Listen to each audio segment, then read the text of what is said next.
ಯತ್ನಾಳ್ ಅವರು ಈಗ ನಾವು ಏನ್ರಿ ಅದು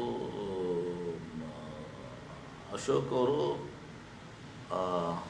ಅಫಿಷಿಯಲ್ ವಿರೋಧ ಪಕ್ಷ ನಾಯಕರು, ಅನ್ಅಫಿಷಿಯಲ್ ಆಗಿ ಬಿ ಜೆ ಪಿಯ ವಿರೋಧ ಪಕ್ಷ ನಾಯಕರು ಇವರು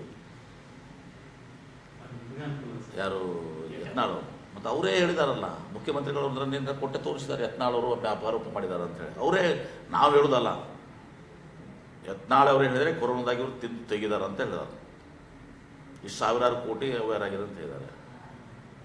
ಆಮೇಲೆ ಅಷ್ಟೇ ಅಲ್ಲ, ಹಿಂದೆ ಹೇಳಿದ್ರು ವಿಜೇಂದ್ರ ಅವರು 10,000 ಮತ್ತು ಯಡಿಯೂರಪ್ಪ ಅವರು 10,000 ಕೋಟಿ ರೂಪಾಯಿಯಲ್ಲಿ ಮಾಲ್ಡೀವ್ ಅಲ್ಲ ಮಾರಿಷಸ್ನಾಗ ಇಟ್ಟು ಮಾಡಿದ್ದಾರೆ ಅಂತೇಳಿ. ತನಿಖೆ ಆಗ್ತಲ್ಲವಲ್ಲ, ಕಾಂಗ್ರೆಸ್ ಸರ್ಕಾರ ತನಿಖೆ ಮಾಡಿಸ್ತಾ ಹಾಂ.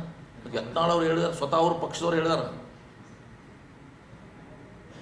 10,000 ಕೋಟಿ ಮಾರಿಷಸ್ನಾಗ ಹೋಯ್ತಿಟ್ಟಿದ್ದಾರಂತ.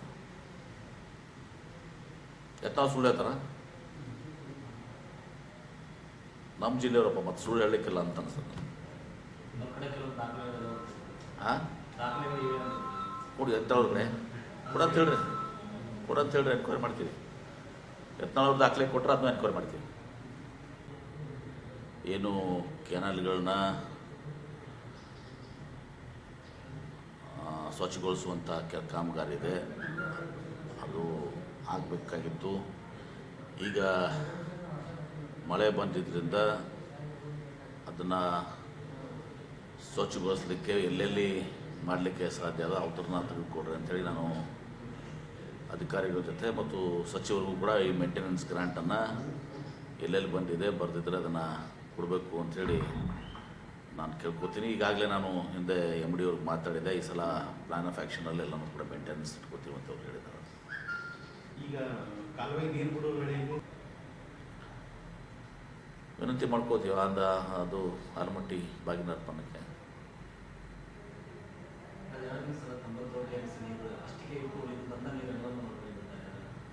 ಇಲ್ಲ, ಕೆನಲ್ಸ್ ಬಿಡಕ್ಕೆ ಮಾಡಿದಾರಲ್ಲ ಎಲ್ಲ ಕಡೆ ನೀರು ಬಿಡಿ ಅಂತ ಹೇಳಿ. ಈಗ ಕೆನಲ್ ನೆಟ್ವರ್ಕಿಗೂ ನೀರು ಬಿಡಿ ಅಂತ ಹೇಳಿದೀವಲ್ಲ. ಈಗ ಮನೆ ICC ಮೀಟಿಂಗ್ ಆಯಿತು, ತಿಮ್ಮಪ್ಪ ಅವರು ಹೇಳಿದ ಎಲ್ಲ ಕಡೆ ಬಿಡಿ ಅಂತ ಹೇಳಿದ. ಥ್ಯಾಂಕ್ ಯು, ಸಾಕು ಬಿಡಿ. ಹಾಂ ಹಾಂ, ಇದೆಲ್ಲ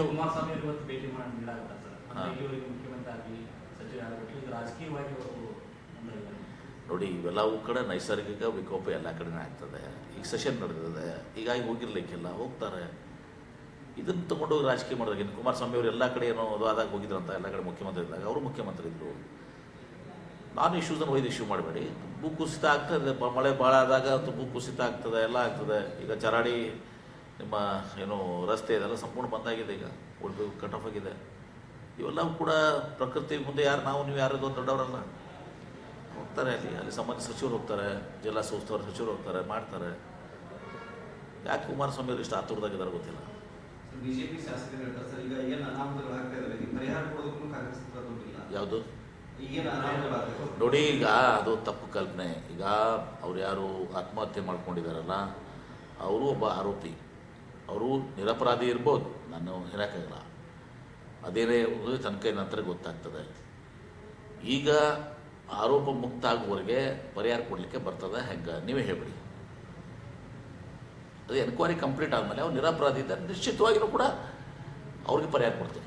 25 ಲಕ್ಷ ಹಾಂ, 25 ಲಕ್ಷ ಕೊಟ್ಟಿದ್ದಾರೆ ಮಕ್ಕಳ ಎಜುಕೇಷನ್ ಕೊಟ್ಟರು, ಮತ್ತು ಸರ್ಗೂ ಕೊಟ್ಟಿದ್ದಾರೆ. ಬಟ್ ಆ್ಯಕ್ಚುಲಿ ಕೊಟ್ಟಿದ್ದಾರೆ. ಇಷ್ಟಾದರೂ ಕೂಡ ನೀವು ಆ್ಯಕ್ಚುಲಿ ಒಂದು ರೀತಿ ನೋಡಿದರೆ ಅವರು ಪಾಪ ಪ್ರಾಮಾಣಿಕ ಇರ್ಬೋದು, ದಲಿತ ಕುಟುಂಬದಿಂದ ಬಂದಂಥವ್ರು, ಕಷ್ಟದಲ್ಲಿದ್ದಾರೆ, ಎಲ್ಲನೂ ಕೂಡ ಇವತ್ತು ದಿವಸ ನಾವು ಒಪ್ತೀವಿ. ಬಟ್ ಜನರಲಿ ಏನಾಗ್ತದೆ, most of the cases enquiry ನಡೆದಾಗ ಆಫಿಷಿಯಲಿ ಅವ್ರು ಖುಲಾಸೆ ಆಗಬೇಕು, ಅವ್ರ ಪಾತ್ರ ಇಲ್ಲ ಅಂಥೇಳಿ. ಎಲ್ಲರೂ ಹೇಳ್ತಾರೆ ಭಾಳ ಒಬ್ಬ ಒಳ್ಳೆಯ ಅಧಿಕಾರಿ, ಅವ್ರ ಪಾತ್ರ ಇಲ್ಲ, ಅವ್ರಿಗೆ ಒತ್ತಾಯದ ಮೂಲಕ ಇದು ಮಾಡಿಸಿದ್ದಾರೆ, ಪಾಪ ಅವ್ರನ್ನ ಇದು ಮಾಡಿ ದುರುಪಯೋಗಪಡಿಸ್ಕೊಂಡಿದ್ದಾರೆ ಅಂತೇಳಿ. ಸತ್ಯ ಇರ್ಬೋದು, ಅದು ಎನ್ಕ್ವೈರಿದಲ್ಲಿ ತಿಳಿತದೆ ಮೋಶ ಸತ್ಯ ಇದೆ ಇದು ಅಂತೇಳಿ. ಅಂಥ ಸಂದರ್ಭದಲ್ಲಿ ಯೂಶಲಿ ಅದು ಆಗುತ್ತಾನ ಪರಿಹಾರ ಯೂಶಲಿ ಕೊಡಲ್ಲ.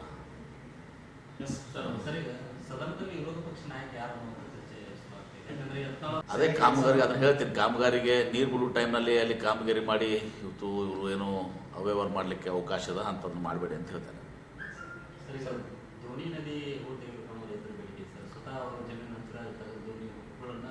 ನೋಡಿ, ಧೋನಿ ನದಿದು ನಾವು ಹಿಂದೆ ನೀರಾವರಿ ಸಚಿವನಿದ್ದಾಗ ಫ್ಲಡ್ನಲ್ಲಿ ಕೇಂದ್ರದ ಫ್ಲಡ್ ರಿಲೀಫ್ ಫಂಡ್ನಲ್ಲಿ ಇವತ್ತು ದಿವಸ ಕೇಳಿದ್ದೀವಿ. ಅದು ವ್ಯಾಪ್ಕೋ ಅಂತ ಸೆಂಟ್ರಲ್ ಗೌರ್ಮೆಂಟ್ ಏಜೆನ್ಸಿ ಕೊಟ್ಟು ನಾವು ಡಿಟೇಲ್ಡ್ ಆಗಿ ಅದನ್ನು ಮಾಡಿಸಿದ್ದೀವಿ. ಅಂದರೆ ಹೂಳು ತೆಗೆಯೋದು, ಅಲ್ಲಲ್ಲಿ ಮಧ್ಯ ಸ್ಟ್ರಕ್ಚರ್ಸ್ ಏನು ಬರ್ತವೆ ಆ ಸ್ಟ್ರಕ್ಚರ್ಸನ್ನ ಕಂಟಿ ಹಾಯ್ದು ಹೋಗುವಂಗೆ ಅದೇನೋ ಈಗ ನನ್ನ ನೆನಪಿಲ್ಲ, ಈಗ ವಿ ಶೇಪ್ನೋ ಯು ಶೇಪ್ ಏನೋ ಮಾಡ್ತೀವಿ ಅಂತ ಹೇಳಿದರು. ಆಮೇಲೆ ಅಲ್ಲಲ್ಲಿ ಬ್ಲಾಕೇಜಸ್ ಆನ್ ಮಾಡಿಕೊಂಡು ಎಲ್ಲಿ ಅದು ತನ್ನ ಅಲೈನ್ಮೆಂಟ್ ತಪ್ಪಿದೆ ಅಲೈನ್ಮೆಂಟನ್ನು ಕರೆಕ್ಟಾಗಿ ಇದು ಮಾಡಿಕೊಂಡು ಸ್ಮೂತ್ ಫ್ಲೋ ಇದು ಮಾಡಲಿಕ್ಕೆ ಕಂಟ್ರಿ ತೆಗೆಯೋಕ್ಕೆ ಬಂಡ್ ಕ್ರಿಯೇಟ್ ಮಾಡಿಕೊಂಡು ಎಲ್ಲ ಇದು ಮಾಡಿಸಿ ಒಂದು ಸೈಂಟಿಫಿಕ್ ಆಗಿ ಅವ್ರು ಮಾಡಿದರು. ಅದು ಸುಮಾರು 2400 ಕೋಟಿ ರೂಪಾಯಿನೂ ಆಯ್ತದು. ಹೀಗಾಗಿ ಭಾಳ ದೊಡ್ಡ ಮೊತ್ತ ಆಯಿತು. ಯಾಕಂದರೆ ನಮಗೆ ಅವಾಗ ಕೋಶಿ ನದಿ ಉದಾಹರಣೆ ಇತ್ತು, ಬಿಹಾರದಲ್ಲಿ ಸಾಕಷ್ಟು ಫ್ಲಡ್ನಲ್ಲಿ ದುಡ್ಡು ಕೊಟ್ಟಿದ್ರು, ಇದಕ್ಕೂ ಕೊಡ್ತಾರೆ ಅಂತೇಳಿ ನಾವು ಅದು ಮೂವ್ ಮಾಡಿದ್ದೀವಿ. ಈಗ ಅಷ್ಟು ದೊಡ್ಡ ಪ್ರಮಾಣದ ಒಂದು ಪ್ರಪೋಸಲ್ ಬಹುಶಃ ಕ್ಲಿಯರ್ ಆಗೋದು ಕಷ್ಟ. ಅದಕ್ಕೆ ಅದರಲ್ಲಿ ಅತ್ಯಂತ ಮಹತ್ವದ ಏನಿದಾವೆ ಅದನ್ನು ತೆಗೆದುಕೊಂಡು ದಿವಸ ಕೆಲಸ ಮುಂದುವರಿಬೇಕು. ಭಾಳಷ್ಟು ಜನ ಬರೀ ಹೂಡು ತೆಗೆದ್ರೆ ಆಗ್ತದೆ ಅಂತ ತಿಳ್ಕೊಂಡಿದ್ದಾರೆ. ಅಲ್ಲೆಲ್ಲಿ ಏನಾಗ್ತದೆ, ಈ ಕಂಟಿ ಹೋಗಿ ಏನೋ ಈ ಬ್ರಿಡ್ಜಸ್ ಇರ್ತಾವಲ್ಲ ಅಲ್ಲಿ ಬ್ಲಾಕ್ ಆಗ್ತವೆ. ಆಮೇಲೆ ಎಷ್ಟೋ ಕಡೆ ಅಲೈನ್ಮೆಂಟು ಅದು ಶಾರ್ಪ್ ಬೆಂಡ್ ಇದ್ದಾವೆ, ಅದನ್ನು ಸ್ಟ್ರೈಟ್ ಮಾಡ್ಕೋಬೇಕು. ಇವೆಲ್ಲವೂ ಕೂಡ ಇದ್ದಾವೆ. ಅದರಲ್ಲಿ ಹೂಳೆತ್ತೋದು ಒಂದು ಭಾಗ, ಅದ್ರ ಜೊತೆ ಇನ್ನಷ್ಟು ಕೂಡ ಇದ್ದಾವೆ. ಕೆಲವೊಂದು ಹೋಗಿ ಅಲ್ಲೆಲ್ಲ ಕಂಟಿ ಸಿಕ್ಕೊಳ್ಳೋದು ಎಲ್ಲಿದ್ರೆ ಈ ಬ್ರಿಡ್ಜಸ್ ಇರ್ತಾವಲ್ಲ ಅಲ್ಲಿ ಹೋಗಿ ವೆಂಟ್ರಲ್ಲಿ ಏನು ಓಪನ್ ಇರ್ತಲ್ಲ ಬ್ರಿಡ್ಜ್ ಕೆಳಗಡೆ ಇದು ಹಾಕಬೇಕು, ಅಲ್ಲಿ ಹೋಗಿ ಸಿಕ್ಕೋತಾವೆ. ಇಂಥವೆಲ್ಲ ಇದ್ದಾವೆ. ಹೀಗಾಗಿ ಇನ್ನೊಂದು ಪ್ರಸ್ತಾವನೆ ಮಾಡಿಸಿ ಸ್ವಲ್ಪ ಅದನ್ನು 300-400 ಕೋಟಿಯೋ 500 ಕೋಟಿಗೆ ಸ್ಥೀಮಿತವಾಗಿರೋಂಥ ಅದರಲ್ಲಿ ಆಯ್ದ ಭಾಗಗಳನ್ನ ಆಯ್ಕೆ ಮಾಡಲಿಕ್ಕೆ ಒಂದು ಪ್ರಪೋಸಲ್ ಮೂವ್ ಮಾಡಲಿಕ್ಕೆ ಹೋಗ್ತೇನೆ. ಮತ್ತು ಅದನ್ನು NREG ಜೊತೆ ಯಾವ ರೀತಿ ನಾವು ಅದನ್ನು ಹೊಂದಾಣಿಕೆ ಮಾಡ್ಕೋಬೇಕು ಅದನ್ನು ಕೂಡ ಚರ್ಚೆ ಮಾಡ್ತೀವಿ. ರೈತರ ಕಾಂಟ್ರಿಬ್ಯೂಷನ್ ಏನು ಮಾಡಿದ್ರೆ ಅದನ್ನು ಕೂಡ ಹಾಕೊಳ್ಳೋಂಥದ್ದು ಮಾಡ್ತೀನಿ ಹೇಳಿದಾಗೆ. ಓಕೆ, ಮತ್ತು ಇದಕ್ಕೆ ಬಹಳಷ್ಟೆಲ್ಲ ಬೇಕಾಗಿದೆ ಕೊಡ್ತಾರೆ ಅನ್ನೋದು ಕಷ್ಟ. ಯಾಕಂದ್ರೆ ಹಳೆದನ್ನೇ ಇವರು ನಮಗೆ ಬರ ಪರಿಹಾರ ಆಗಲಿ ಅಥವಾ ನಮ್ಮ GST ಆಗಲಿ ನಮ್ಮ ಏನು ರಾಜ್ಯಕ್ಕೆ ಬರಬೇಕಾಗಿದ್ದ ಹಣನ ಕೊಟ್ಟಿಲ್ಲ. ಅದಾಗಿನೂ ಕೂಡ ಆಗಂದು ಸುಮ್ಮನೆ ಕೂತ್ಕೊಳ್ಳೋಕ್ಕಾಗಲ್ಲ. ಎಲ್ಲ ಇಲಾಖೆಯ ಸಚಿವರು ತಮ್ಮ ಇಲಾಖೆಯಲ್ಲಿ ಇವತ್ತೊಂದು ದಿವಸ ಏನೆಲ್ಲ ಬೇಕು ಅಂತ ಕೊಡ್ತಾರೆ. ನನ್ನ ಇಲಾಖೆಯಲ್ಲಿ ಕೂಡ ನಾನು ಇದು ಅಧಿವೇಶನ ಮುಗಿದ ಮೇಲೆ ನಾನು ಈಗಾಗಲೇ ಕೇಂದ್ರ ಸಚಿವರು ಕುಮಾರಸ್ವಾಮಿ ಜೊತೆ ಮಾತನಾಡಿದ್ದೀನಿ. ನಮ್ಮ ವಿಶ್ ಲಿಸ್ಟನ್ನು ನಾವು ತೆಗೆದುಕೊಂಡು ಹೋಗ್ತೀವಿ. ತೆಗೆದುಕೊಂಡು ಹೋಗಿ ನಾವೆಲ್ಲ ನಮ್ಮ ರಾಜ್ಯಕ್ಕೆ ಇವೆಲ್ಲ ಅನುಕೂಲಗಳಾಗಬೇಕು ಅಂತ ಕೇಳ್ತೇವೆ.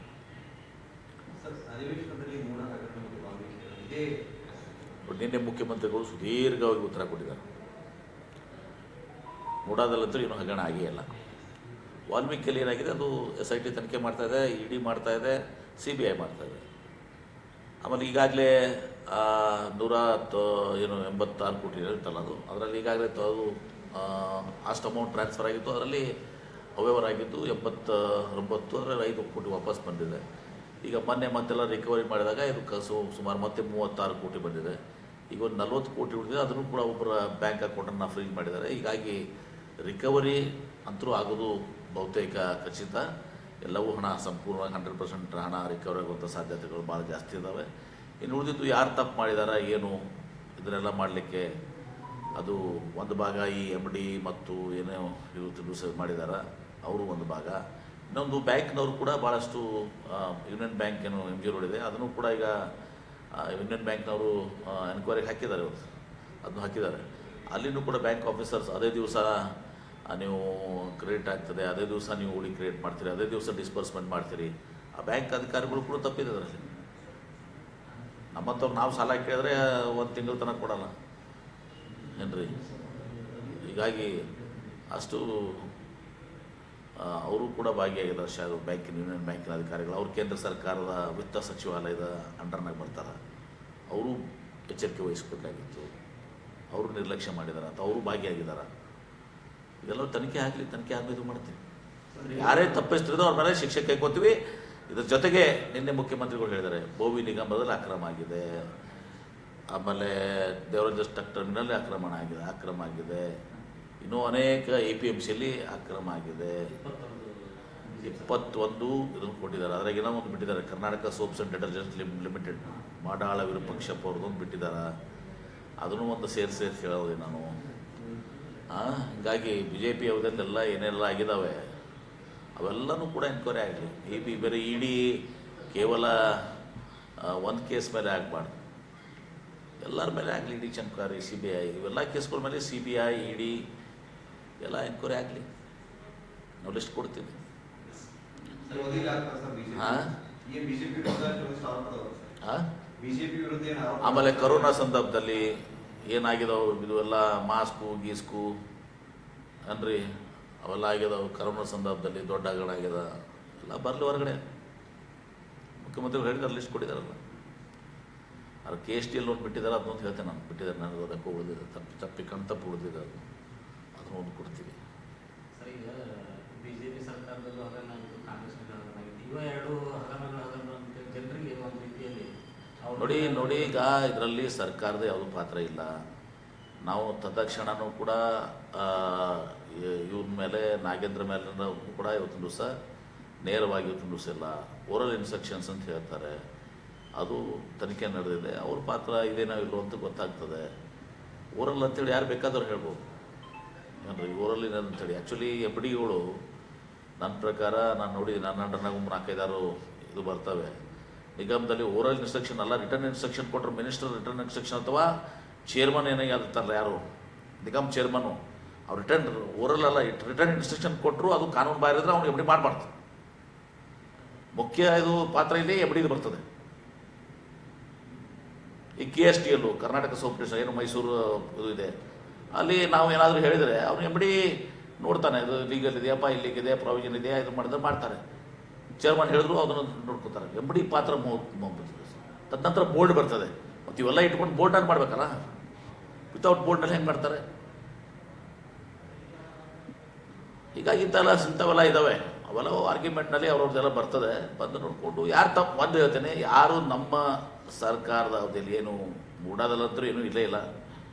ಈಗ ಇದರಲ್ಲಿ ಅವ್ಯವಹಾರ ಆಗಿದ್ದು ಸತ್ಯ.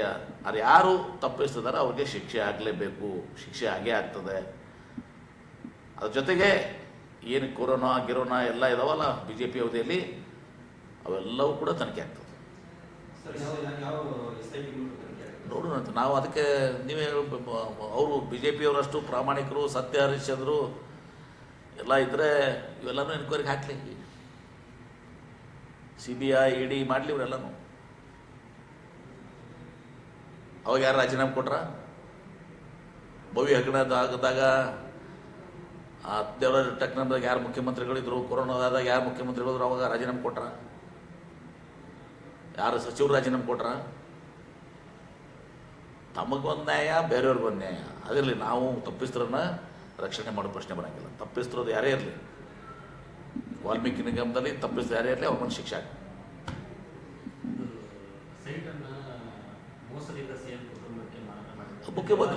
ಮುಖ್ಯಮಂತ್ರಿಗಳು ಸ್ಪಷ್ಟವಾಗಿ ಹೇಳಿದ್ದಾರೆ. ಅದಕ್ಕೆ ಅವನು ಜುಡಿಷಿಯಲ್ ಕಮಿಷನ್ ನೇಮಿಸಿದ್ದಾರೆ. Thank you. ಇಲ್ಲಿ ನ್ಯೂಸ್ 18ನಲ್ಲಿ ಬಂತು, ಹಿಂದೆ ಒಂದು ಕಡೆ ಪೇಪರ್ನಲ್ಲೂ ಬಂದಿತ್ತು. ಅದು 2012ರಲ್ಲಿ ಪರಿಹಾರ ಕೊಟ್ಟಿದ್ದಾರೆ. 2022ರಲ್ಲಿ ಹಿಂದಿನ ಬಿ ಜೆ ಪಿ ಸರ್ಕಾರದಲ್ಲಿ, ನಮ್ಮ ಕಾಲ ಅಲ್ಲ, ಸುವರ್ಣದಾಗೂ ಬಂದಿತ್ತು. ಅದು ಸುವರ್ಣ ಟಿ ವಿ, ನ್ಯೂಸ್ 18 ಅದು ಅಕ್ರಮ ಆಗಿದೆ. ಅಲ್ಲಿ ಯಾರೋ ಸಜ್ಜನರು ಯಾರೋ ಒಬ್ಬ ಅದು SLO ಅವನು ಮೇಲೆ ಲೋಕಾಯುಕ್ತ ಕೇಸ್ ಆಗಿ ಇನ್ನೂ ಜೈಲಿನಲ್ಲಿದ್ದಾನೆ. ಸೊ ಅದಕ್ಕೆ ಮೇಲೆ ಆ್ಯಕ್ಷನ್ ಆಗಿದೆ. ಬಟ್ ಅದು ಬಿ ಜೆ ಪಿ ಅವಧಿಯಲ್ಲಿ. ಈಗ ಹಾಕಿಬಿಟ್ರೆ ಏನು ಸದಾ ಎಲ್ಲ ಪಾಗಣ ನಮ್ದು ಅವಧಿದಾಗ. ನಾನು ಮೊನ್ನೆ ನೋಡಿದೆ, ಇಮಿಡಿಯೇಟ್ಲಿ ಏನು ಮಾಡಿದಾಗ ಅದು ಬಿ ಜೆ ಪಿ ಅವಧಿಯಲ್ಲಿ ಆಗಿರುವಂಥದ್ದು. ಅದಕ್ಕೆ ವಿರೋಧ ಪಕ್ಷ ನಾಯಕರು ಅಶೋಕ್ ರಾಜೀನಾಮೆ ಕೊಡಬೇಕು.